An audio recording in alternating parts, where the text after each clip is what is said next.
Hey team, last time we reviewed the zero product property and how to use it to solve an equation. Today we're going to combine some terms and then evaluate some functions. Let's go ahead and dive on in. All right, number 6 is kind of the opposite. Notice for solving we did inverses. Here we're going to just distribute our terms and go from there. The idea is conquer as you go. Now, it is flexible. You can multiply this out two different ways. The first way would be to calculate the product of 2x and distribute it here. So you would go, what is 2x times x times 3? And that would result in 2x squared plus 6x times x minus 4. Or the other way you can do this is by multiplying these two together first. So it would result in 2x times the product of these would be x squared plus 3x minus 4x minus 12. And then you would clean it up to be x squared minus 1x minus 12. Let's go back to the left side. I would go ahead and have to distribute it. Same old. Distribute the 2x squared to the x, the 2x squared to the negative 4, resulting in 2x to the third minus 8x squared. Then I would distribute 6x to the x, and then the 6x to the negative 4 would be positive 6x squared minus 24. I would then combine like terms, resulting in 2x cubed minus 2x squared minus 24.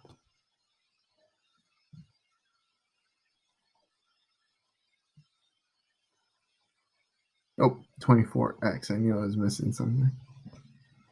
Okay. Now, continuing, I'm going to go on the right. 2 times x squared would be 2x to the cubed minus 2x squared minus 24x.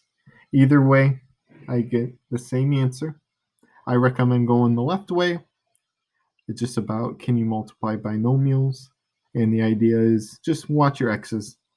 Even I'm guilty of messing up. So let's go ahead and jump down. 7, 8, you should be able to do using the tools I showed you. Number 9, 10, and 11.